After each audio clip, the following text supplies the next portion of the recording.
நீண்ட நாட்களுக்கு பிறகு இன்னைக்கு மார்க்கெட் வந்து பாசிட்டிவா நிறைவடைஞ்சது. இதற்கு முக்கிய காரணம் கோட்டக் மஹிந்திரா பேங்க் மற்றும் விப்ரோ ஷேர்ஸ் தான் முக்கிய பங்கு வகிச்சாங்க. இந்த 2 நிறுவனங்களோட குவார்ட்டர்லி ரிசல்ட்ஸ் தான் இந்த பிரைஸ் ஹைக்குக்கு காரணம்.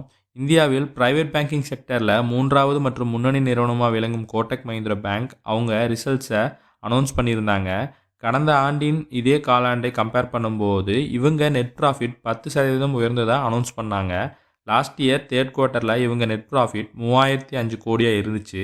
தற்போது இதே தேர்ட் குவார்ட்டரில் அவங்களோட ப்ராஃபிட் வந்து 10% உயர்ந்து 3305 கோடியாக உள்ளதுன்னு சொல்லிட்டு அனௌன்ஸ் பண்ணியிருந்தாங்க. இன்ட்ரெஸ்ட் ஏர்னிங்கும் 14% உயர்ந்திருக்கிறதா அனௌன்ஸ் பண்ணியிருந்தாங்க. நெட் இன்ட்ரெஸ்ட் இன்கமும் லாஸ்ட் தேர்ட் குவார்ட்டரை விட வந்து 10% உயர்ந்ததுன்னு சொல்லிட்டு அனௌன்ஸ் பண்ணியிருந்தாங்க.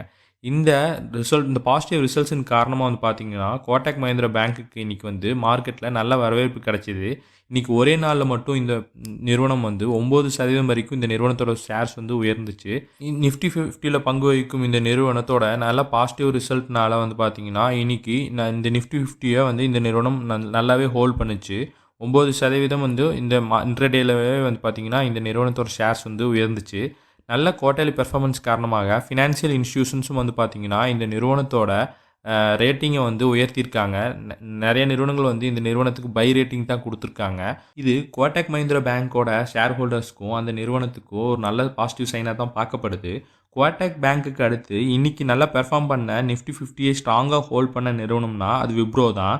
இந்த நிறுவனம் நல்ல குவார்ட்டர்லி ரிசல்ட்ஸை வந்து போஸ்ட் பண்ணியிருக்காங்க.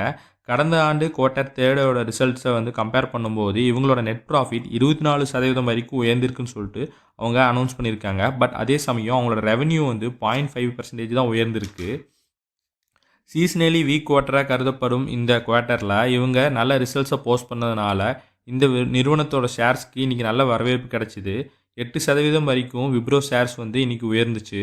மார்க்கெட் இறக்கத்துக்கே மெயின் ரீசனாக பார்க்கப்பட்டது இந்த குவார்ட்டர் ரிசல்ட்ஸில் வந்து நிறுவனங்கள் நல்ல ரிசல்ட்ஸை போஸ்ட் பண்ண மாட்டாங்கன்னு கருதப்பட்டனால தான் இன்வெஸ்டர்ஸ் வந்து ஃபண்ட்ஸ் எல்லாத்தையும் வெளியே எடுக்க ஸ்டார்ட் பண்ணாங்க. அதன் காரணமாக வந்து மார்க்கெட்டும் வந்து விழ தொடங்குச்சு. இப்போது கோட்டக் மஹிந்திரா மற்றும் விப்ரோனால் மார்க்கெட் நல்லா உயர்ந்திருக்கு இன்றைக்கி. ஆனால் தொடர்ந்து உயருமான்னு சொல்லிட்டு உறுதியாக சொல்ல முடியாது. காரணம் நம்ம குளோபல் கியூஸும் வந்து கண்டிப்பாக பார்க்கணும். ட்ரம்ப் அதிபராக பதவி ஏற்றிருக்காரு. இதனால் உலக அளவில் நிறைய பொருளாதார மாற்றங்கள் ஏற்பட வாய்ப்புகள் அதிகம். எனவே வந்து இதற்கு மார்க்கெட் ரியாக்ட் பண்ண வாய்ப்புகளும் மிக அதிகமாக இருக்கிறதுனால மார்க்கெட்டோட மந்தநிலை வந்து தொடர வாய்ப்புகள் அதிகமாக தான் இருக்குது.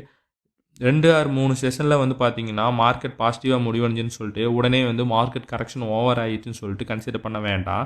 வெயிட் அண்ட் வாட்ச் தான் வந்து இப்போ நம்ம பண்ண வேண்டிய ரைட்டான டெசிஷனாக இருக்குங்கிறது என்னோட கருத்து. இப்போ ஜொமேட்டோ பற்றி பார்ப்போம். இன்றைக்கி மார்க்கெட்டில் பயங்கரமாக அடி வாங்கின நிறுவனத்தில் மிக முக்கியமான நிறுவனம்னு பார்த்தா அது ஜொமேட்டோ தான். இவங்களோட புவர் ரிசல்ட்ஸ் காரணமாக ஜொமேட்டோட ஷேர்ஸ் வந்து இன்றைக்கி 8% வரைக்கும் டவுன் ஆச்சு. லாஸ்ட் இயரில் குவார்ட்டர் தேர்ட் ரிசல்ட்டை கம்பேர் பண்ணும்போது இவங்களோட ப்ராஃபிட் வந்து 57% வரைக்கும் டவுன் ஆகியிருக்கு. லாஸ்ட் இயர் குவார்ட்டர்லி தேர்டோட ரிசல்ட்டில் வந்து 138 கோடியாக இருந்துச்சு இவங்களோட ப்ராஃபிட். தற்போது 59 கோடியாக வந்து சரிவடைஞ்சிருக்கு. பட் இவங்களோட ரெவன்யூ வந்து 64% வரைக்கும் உயர்ந்திருக்கு. ஆனால் இவங்க வந்து இவங்களோட குயிக் காமர்ஸ் நிறுவனமான பிளிங்கிட்டோட பிஸ்னஸ் எக்ஸ்பென்ஷன் தான் வந்து இதுக்கு ஒரு காரணமாக பார்க்கப்பட்டாலும் ஃபுட் டெலிவரியிலையும் இவங்களோட gross order value slow down தான் ஆகியிருக்கு. இது வந்து முக்கியமாக பார்க்கப்பட வேண்டிய ஒரு விஷயந்தான். நீங்கள் ஒரு வேளை இந்த நிறுவனத்தோட ஷேர் ஹோல்டராக இருந்தால் நீங்கள் ஒரு வேளை ஜொமேட்டோட ஷேர் ஹோல்டராக இருந்தால் இந்த ஷேரோட மூவ்மெண்ட்டை நல்லா வாட்ச் பண்ண வேண்டியது அவசியம். ஸ்டாப் லாஸ் லெவல்ஸை வந்து கண்டிப்பாக வந்து இந்த நிறுவனத்துக்கு ஃபாலோ பண்ணுங்கள். ஸோ இந்த இன்ஃபர்மேஷன்ஸ் எல்லாம் உங்களுக்கு யூஸ்ஃபுல்லாக இருக்கும்னு சொல்லிட்டு நம்புகிறேன். இந்த இன்ஃபர்மேஷன்ஸ் எல்லாம் உங்களுக்கு யூஸ்ஃபுல்லாக இருந்தால் லைக் பண்ணுங்கள். இந்த மாதிரி இன்ஃபர்மேஷன்ஸை தொடர்ந்து தெரிஞ்சுக்க நம்ம சேனலை சப்ஸ்கிரைப் பண்ணுங்கள். நன்றி.